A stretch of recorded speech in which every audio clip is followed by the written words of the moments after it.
Hello, this is Zinday from the Golden Land, located at angelfire.com/games/link40.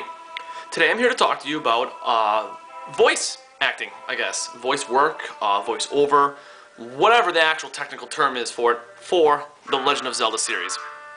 I bring this up because it has been a controversial thing throughout the Zelda franchise for actually quite a while, whether or not Nintendo is going to be making a Zelda game that has voiceover.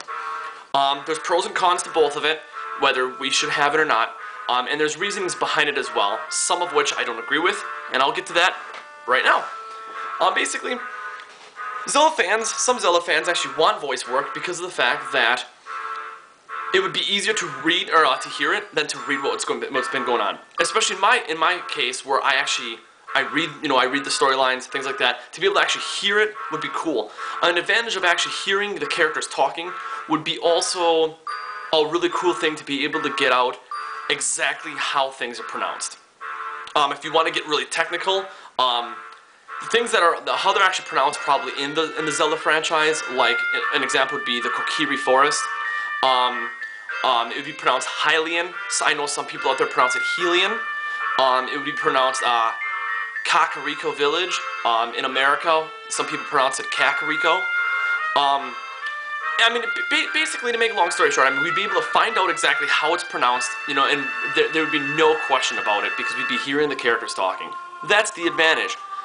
The disadvantage is, well, I guess there really isn't a disadvantage, but there's a lot of people that really don't want it to happen, and I'm kind of on the fence a little bit about it. Overall, yes, I would rather want it to happen, but it doesn't really matter to me that much if it doesn't.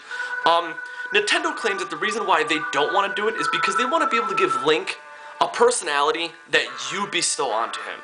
Link is your character that when you play him with your way, your personality. Alright, that's fine. I have no problem with that at all, except for the fact that no matter what decision I make in questions, no matter what I do, the game always finds a way to come back and get Link back into the story. So if I say no 1,000 times to Zelda, like in Ocarina of Time when you talk to Zelda for the first time in the courtyard, and you say no to her, she does the same facial expression over and over and over again until you finally say yes. Alright, if Nintendo wants me to be able to display Link how I want it to be played, I should be able to say no to some things. Now, granted, yes, obviously that would not progress the story, but find a different way to do it. Like, let's say if I say no to Zelda, but say yes to Melon. If I want to say yes to Melon, then I'm going to say yes to Melon because I might like her more than Zelda. And maybe there could be a love interest or something like that too as well, in addition to that. That gets into a little bit more. I guess the main reason why Link was called Link is because he's supposed to link you, the player, between you, the reality, and the video game world of Zelda, the franchise. So, Link having his own way of doing things is entirely up to you, and that's why Nintendo doesn't want to give him a voice or a personality, is because of the fact that that's the reasoning behind it. They don't want to ruin the aspect that Link is your character. However, I have a problem with that. Link isn't our character. Link is Nintendo's character, which is why I hate it when people, Zelda fans, use the excuse of, I don't want there to be voice acting because I don't want them to ruin Link's personality. Okay, I can understand that you don't want them to ruin it, but honestly, you have no right to complain. It's Nintendo's character. Nintendo's character Link it's their character. They've designed it, they drew it, they put him into Zelda games. So technically, yes, there are going to be people out there that probably will not like what Link turns out to be like if they were to give him a personality. But you know what? It's not our character anyway. So, if it's not our character, what right do we have to complain about it?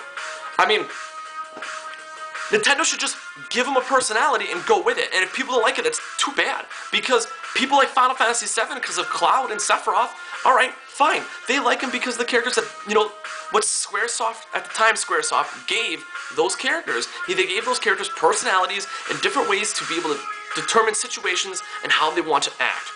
Nintendo does not want to do that because they still, like I said, want to go with the whole Link is your character. And once I say again, it comes full circle. If Link is my character, then give me decisions. Give me ways to be able to say no to characters, open the world up a little bit more so if I don't want to go directly through the whole story, I don't have to. I can make Link a character, let me be able to choose no, and if I choose no, let his appearance change a little bit. Maybe he becomes a little darker or something, like his part in his hair is not part anymore, it becomes just wild, sporadic hair. I don't know. I mean, and then let's say if I choose yes and I become the hero Link, you know, maybe, you know, his appearance changes where, like, maybe I'll add a cape or something to the end of his tunic. I mean, that's just an example. I mean, whatever. I mean, you may like that, you may not. But ultimately, hands down, there are going to be people either for it and there are going to be people against it. And like I said before, I'm kind of on the fence of it. I do like reading some of the aspects. I do like reading some of the plot, you know, and things like that, because I can take time to take it in, read it, write it down if I need to quote it for, like, my timeline that I write, things like that. I mean, but I do like listening to characters talk. But here's an idea. Why doesn't Nintendo do both? Give them you know, the actual voice work. Let the characters, hire people to do it. Let the characters actually speak, especially Link. Let him speak. But here's an idea, though. Do both, like I said. You have the characters speak, and you either have subtitles on the bottom, or let the player choose. You can either go into the options menu, turn off the voice work, and go back to reading, or turn on the voice work and just watch scenes happen. That way, A, everyone's happy. B, the characters get more development, so we actually get to see the actual characteristics of each person. And C, well, I guess there really isn't a C, because it goes back to A, everybody's happy. We'll have the voice work, we won't have the voice work. People like me can still, you know, look at the series as a whole. People who want the voice work, who don't want to read the storylines, can still just listen to it happening. Either way, every single person wins. So ultimately, I mean, that's really my thoughts on it. So, I mean, you know, once again, I'll say it again, you know, shoot me some comments in the bottom here, send me an email, send me some questions about anything at all with the Zelda world, and I guess we'll just see you next time. Alright, bye.